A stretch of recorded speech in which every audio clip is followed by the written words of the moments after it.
මොකක්ද මේ antigen test එක? මේ රැපිඩ් ඇන්ටිජන් ටෙස්ට් කියන එක. දැන් මේ රැපිඩ් ඇන්ටිජන් ටෙස්ට් එකේ කරන්නේ ඇන්ටිජන් එක කරන්නේ. ඒතර ඇන්ටිජන් එක කරන්න පුළුවන් මේ රෝගය ශරීරගත වෙලා පළවෙනි දවස් 7 විතරයි මේකට වළංගු මේ ටෙස්ට් එකට. ඒ 7 ඇතුලේ රෝගියෙක්ගේ විතරයි රැපිඩ් ඇන්ටිජන් ටෙස්ට් එකෙන් මේක කොරෝනා තිබෙනවද නැද්ද කියන එක කොරෝනා පොසිටිව්ද කියලා හොයාගන්න. දැන් 7 පැන්නට පස්සේ විශේෂයෙන්ම මේ පරීක්ෂාව කරන්න ඕනේ 5 වෙනි දවසේ විතර තමයි මේ කරොත් තමයි නියමම ප්‍රතිඵල ලැබෙන්නේ. ඊට පස්සේ මේක කරනවා නම් කරන්න තියෙන්නේ රැපිඩ් ඇන්ටිබොඩි ටෙස්ට් එක. ඒක තාම ගෙනල්ලා නැහැ. අපිට තේරෙන්නේ නැහැ ඇයි මොකද කියලා. මොකද මේ ඇන්ටිජන් ටෙස්ට් කිට් එකේම ගහලා තියෙනවා මේක නෙගටිව් වුණොත් තවදුරටත් පරීක්ෂණ පවත්වන්න. ඒ කියන්නේ මේක නෙගටිව් උණයි කියලා රෝගය නැති වෙන්න විදියක් නැහැ. ඒගොල්ලෝ කියන විදියට. ඒත් රෝගේ තියෙන්න පුළුවන්. ඒකින්ද කිට් එකේම එක ගහලා තියෙනවා. එතකොට දෙවෙනි එක තමයි රැපිඩ් ඇන්ටිබොඩි. මොකද එතකොට ශරීරයේ ඇන්ටිබොඩි හැදිලා එතකොට ඇන්ටිබොඩි එක තමයි ටෙස්ට් කරන්න වෙන්නේ. නමුත් ඒ කිට් එක තවම නැහැ.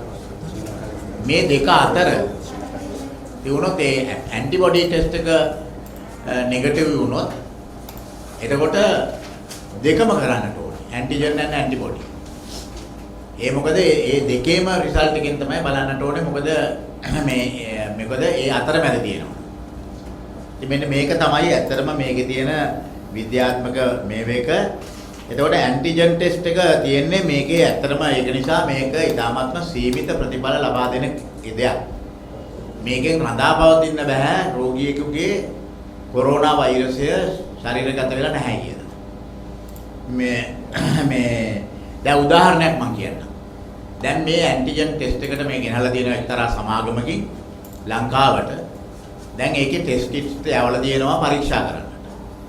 NMR එකේ කියන්නේ රාජ්‍ය මේ ජාතික ඖෂධ නියාමන අධිකාරිය. NMR කියලා හඳුනන ඒකෙන් යවුවා මේ කිට්ස්. ඒගොල්ලෝ යවුවා එකක් කිට්ස් ටිකක් යවුවා IDH එකට.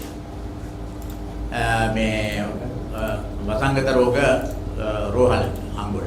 IDH එකට යවපු එකේ IDH එකේ මේ ඇතුල් වෙලා ඉන්න රෝගී ඉන්වෝල්ව් patients ඒ ඔක්කොගෙම බැලුවාම මේකේ පරීක්ෂණය අසාර්ථක වුණා.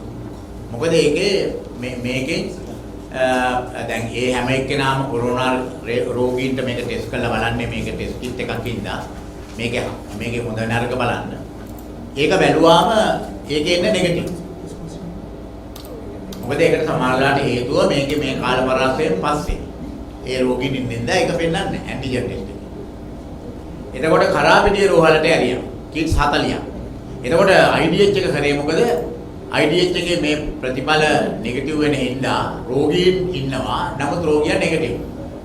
එතකොට ඒගොල්ලෝ මොකද කරේ? ඊට පස්සේ ඒගොල්ලෝ කරා එළියේ ඉන්න ලිට්ටුන්ට ටෙස්ට් කරා. හොඳ පොකුරු තියෙන තැන්වල කොරෝනා පොකුරු වර්ෂයෙන් ඉන්න හොඳම තැන් තෝරලා එතන කරා. ඒ කියන්නේ කොමියුනිටි ටෙස්ටිං. සමාජයට ගිහිල්ලා ටෙස්ට් කරා. රෝහලේ නැති. එහෙම අරගෙන තමයි ප්‍රතිඵල එව්වේ NMR එකට. එතකොට කරාපිටිය රෝහලට යවුවා කිට්ස් 40ක්. ඒ 40න් පොසිටිව් වෙලා තියෙන්නේ 7යි. එතකොට මම මේ කියන සාධකය ඒ අනුව මේ කිට් එකෙන් හොයාගන්න බෑ කොරෝනා රෝගී. ඒක තමයි පළවෙනි දේ අපි කියන්නට ඕනේ. එතකොට දැන් මේකේ ඉතිහාසය මොකක්ද? මේකේ ඇත්තටම 2015 දී එදා මම සෞඛ්‍ය අමාත්‍යවරයා වශයෙන් තීන්දුව ගන්නවා රැපිඩ් ඇන්ටිජන් සහ රැපිඩ් ඇන්ටිබොඩි ටෙස්ට් ලංකාවේ හදන්නට. මම තීන්දුව කරාම ඖෂධ ලංකාවේ නිෂ්පාදනය කිරීම පළවෙනි වරට ලංකාවේ දේශීය ව්‍යාපාරිකයන් සමග.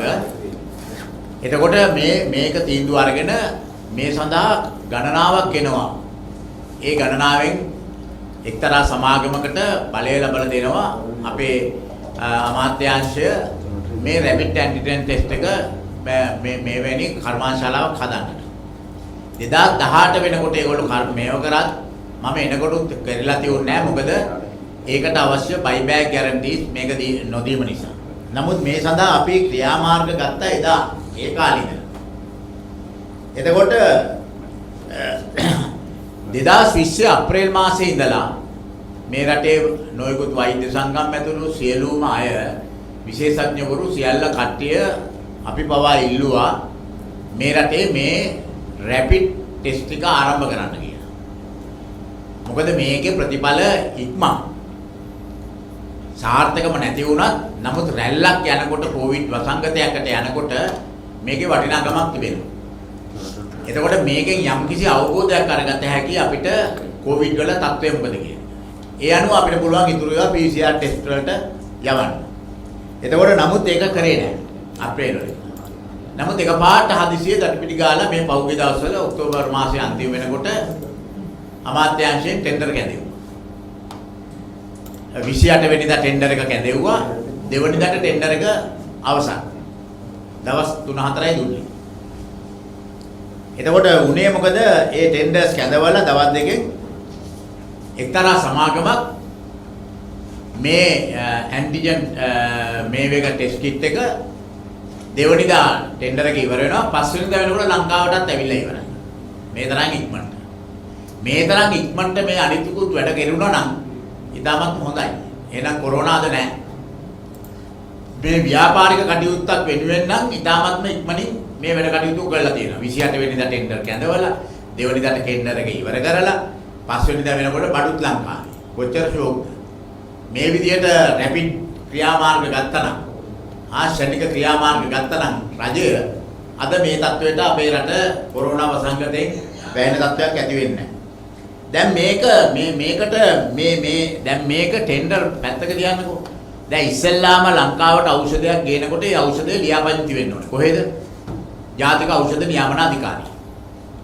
එදා අපි තමයි ඒක පිහිටුවේ අපේ ආණ්ඩුවේ මම තමයි පළවෙනි වට ජාතික ඖෂධ නියාමන අධිකාරිය පිහිටුවේ ස්වාධීන ආයතනයක් බවට පත් කරනවා.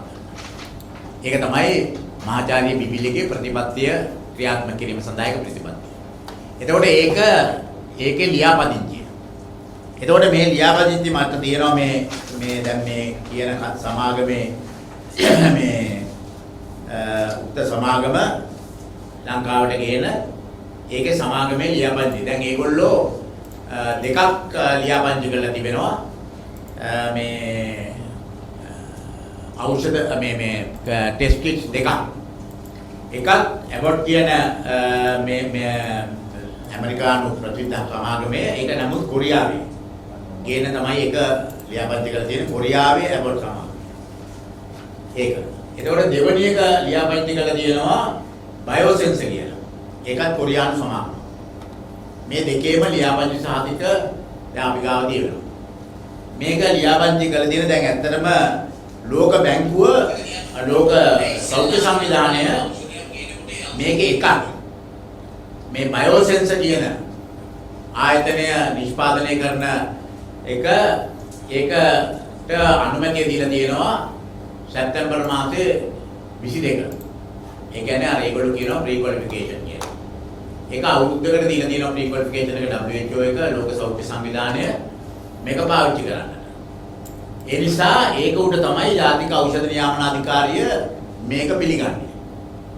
හැබැයි මේ වැඩ කටයුතු ඉතාමත්ම ශනිකව වෙනවා. සැප්තැම්බර් 22 තමයි ලෝක සෞඛ්‍ය සංවිධානය මේක පිළි අරගන්නේ. එතකොට ඒක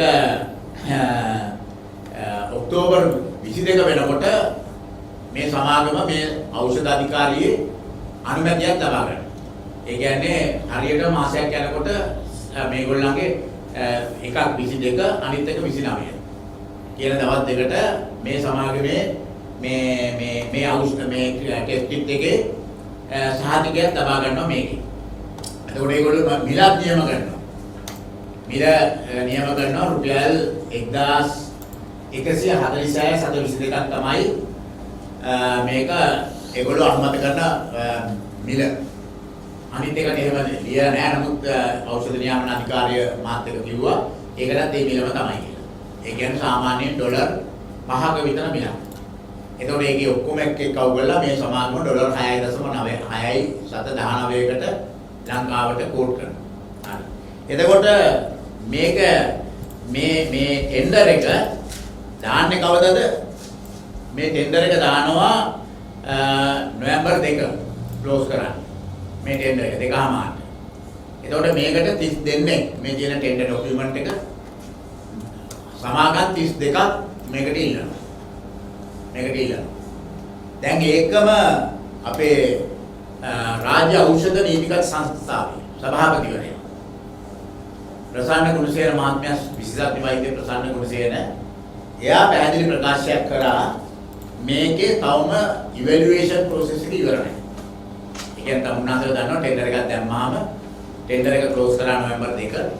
එතන ඉඳලා ඊට පස්සේ ඒක යනවා ටෙක්නිකල් ඉවැලුවේෂන් කමිටි. තාක්ෂණ අගයුම් කමිටුව.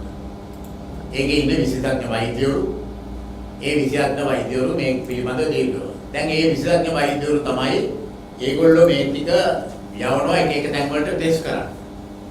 නිකන් ඖෂධයක් අනුමත කරන්නේ නැහැ අලුතෙන් එනකොට. ඒගොල්ලෝ ඒක පිළිබඳව පරීක්ෂණ පවත්වනවා. ඒ පිළිබඳව ජාත්‍යන්තර පිළිගැනීම කොහොමද කියලා බලනවා. වෙනත් රටවල පාවිච්චි කරලා තියෙනවා නම් ඒවයි ගුණාගුණ බලනවා. ඒවයි තත්ත්වයන් බලනවා. මේ ඔක්කොම බලලා තමයි ඖෂධයක් රටකට අනුමත කරන්න පුළුවන්. එතකොට මේ විදිහට අනුමත කරාම අනුමත කරන්න තාම ඒ අනුමත කිරීමේ ක්‍රියාවලිය ඉවර නැහැ. එතකොට ඒ අනුමත කිරීමේ ක්‍රියාවලිය කියන්නේ ටෙක්නිකල් ඉවැලුවේෂන් එක ඉවර කරාම තමයි ටෙක්නිකල් ඉවැලුවේෂන් කමිටි එක රිපෝට් එක දෙන්නේ. ඒ රිපෝට් එක යනවා ටෙන්ඩර් කොමිටියට. ඒක ටෙන්ඩර් කොමිටියට යනකොට අර 32ේම වාර්තාවක් යවන්න ඕනේ. ඒ 32කින් පිළිගත හැකි ටෙස්ට් කිට්ස් වල තියෙන්නේ මොනවද? අපි කියමු 5ක් කියලා 32කින් හරි 10ක් කියලා කියමු. ඒ 10 අරගෙන ටෙන්ඩර් බෝඩ් එක බලනවා. දැන් 10ක් තියෙනවා හොඳ ඒවා. ඒ 10න් අඩුම එක කොයි එකද කියලා. අඩුම එක කොයි එකද කියලා. එතකොට ඒ අඩුම එක තමයි අපි යන්නේ. 10ම හොඳයි. ඒකෙන් අඩුම මුදලට තියෙන්නේ මේක. ඒ විදිහට තමයි ටෙන්ඩර් බෝඩ්. මේ කිසිම දෙයක් තවම වෙලා නැහැ. ඉවැලුවේෂන් එක ඉවරයක් නැහැ. දැන් ජාතික ඖෂධ නියාමන අධිකාරියත් මේකේ අනුමැතිය දීලා තිබෙන්නේ. සහතිකය මේගොල්ලන්ට දෙන්නේ එක කොන්දේසියක් යටතේ. ඒ කොන්දේසිය තමයි මේකේ ඒගොල්ලෝ කියලා තියෙනවා මේකේ මේ වැලිඩේෂන් එක. මේක වැලිඩේෂන් එක සෞඛ්‍ය අමාත්‍යාංශයෙන් ලබා දෙනකම් ලබා දීමට යටත්ව. ඒ නිසා තාතිකේ සම්පූර්ණ නැහැ තවම මතක තියාගන්න. ජාතික ඖෂධ නියාමන අධිකාරියේ ඖෂධ මේක තාම අවසන් නැහැ. ඒතකොට තාම අවසන් නැති වුණාම මොකද වෙන්නේ? තාම අවසන් නැති වුණාම මොකද වෙන්නේ? එතකොට ඒක දැන් යවලා තියෙනවා සෞඛ්‍ය අමාත්‍යාංශයට. සෞඛ්‍ය අමාත්‍යාංශය දැන් මොකද කරන්නේ? දැන් මේ වැලිඩේෂන් එක කරනවා. හරිනේ? මේ වැලිඩේෂන් එක තාම ඉවර නැහැ. නමුත් බඩු ලංකාවට ඇවිල්ලා. ලංකාවට ටෙස්ට් කිට්ස් ඇවිල්ලාත් ඉවරයි. වැලිඩේෂන් එක ඉවරත් නැහැ. ඉවැලුවේෂන් එක ඉවරත් නැහැ. නමුත් අපි කියමුකෝ දැන් මේ සමාගම අලුතෙන් කියනවා මේක ගෙනාවේ රජයට නෙවෙයි පුද්ගලික අංශයට කියලා දැන් අලුත් කතාවක් කියනවා. හැබැයි මට තේරෙන්නේ නැහැ ඇයි මෙච්චර හදිස්සියක් වුනේ කියලා. ඇයි මෙච්චර හදිස්සියෙන් NMR එකේ සහතිකය අරගෙන ඇයි මෙච්චර හදිස්සියෙන් මේක ටෙන්ඩර් එකට ගියේ කොහමද? මේක කරන්න නම් මේ තියෙන්නේ ඒගොල්ලෝ ටෙන්ඩර් එකට දාපු එක. දැන් රජයට ගේනවා නම් මොකද මේ පුද්ගලික අංශයට ගේනවා නම් මේ මොකද ටෙන්ඩර් එකට දැම්මේ? SD Biosensor කියන එක දිනාසා ප්‍රයිවට් ලිමිටඩ් කියන එකේ තමයි ඇප්ලයි කරලා තියෙන්නේ. ඒ දිනාසා කියන්නේ ඒ ජෝර්ජ් ස්ටුවර්ට් සමාගමේ අනු සමාගම. අපිට ආරංචියක්. අනිත් එක ඇබෝට් ඩයග්නොස්ටික් ජෝර්ජ් ස්ටුවර්ට්. එතකොට මේ සමාගම් මේක දාලා තියෙනවා. එතකොට අපි කියමු ඒගොල්ලෝ කියනවා පුද්ගලික අංශයට මේ ටික ගෙනාවා. පුද්ගලික අංශයට ගෙනාවත් වැලිඩේෂන් ඉවර වෙනකම්. මොකද්ද වැලිඩේෂන් කියන්නේ?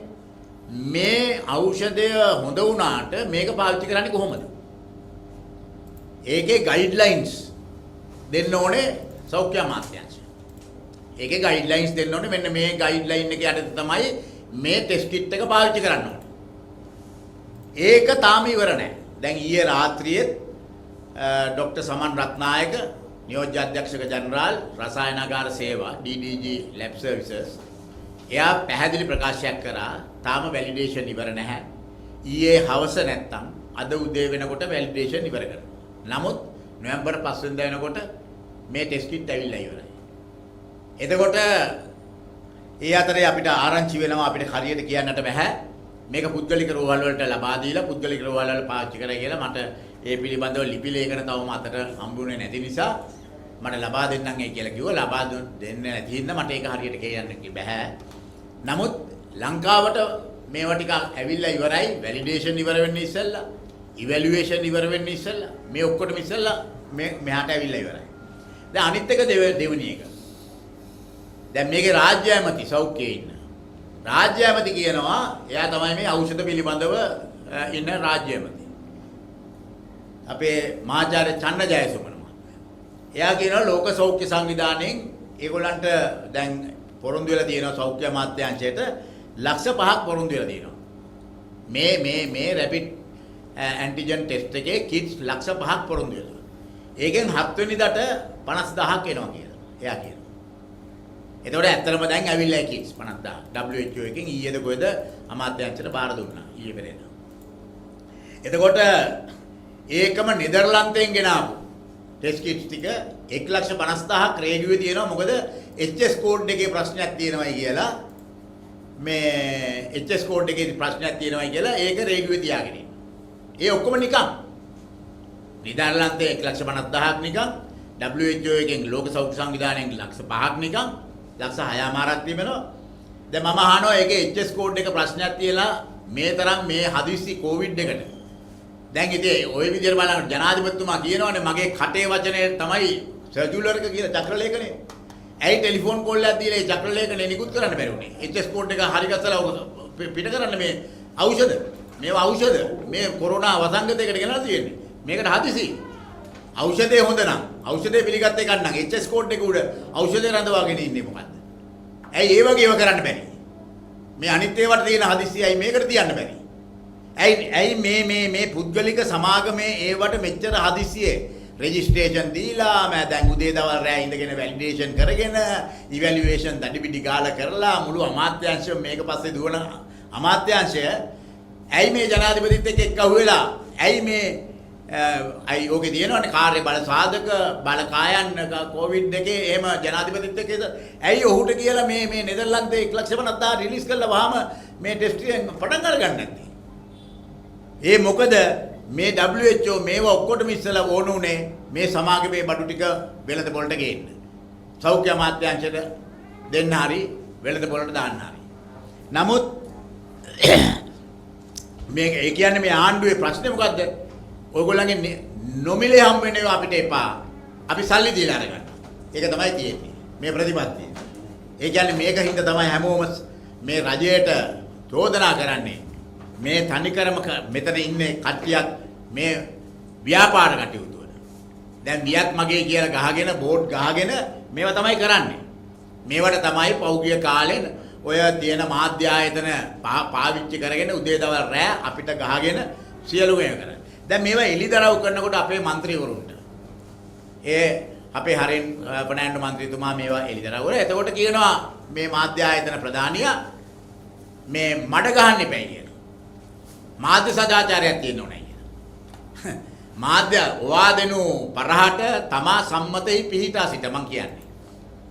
මඩ ගොඩක මඩ කන්දරාවක් තියෙන ගහපු මාධ්‍ය ආයතනක අයිතිකාරයා කියනවා එයාට මඩ ගහන්න එපා කියලා. එයාට මඩ ගහන්න දෙයක් නෑ. ඉන්නේ මඩේ. ඉන්නේ මඩේනේ. මුළු ඇඟම මඩෙන් නෑවිලා තියෙද්දි එයාට ඇස් දෙකෙන් පේන්නේ නෑ මුළු ඇඟම මඩෙන් නෑවිලා කියලා.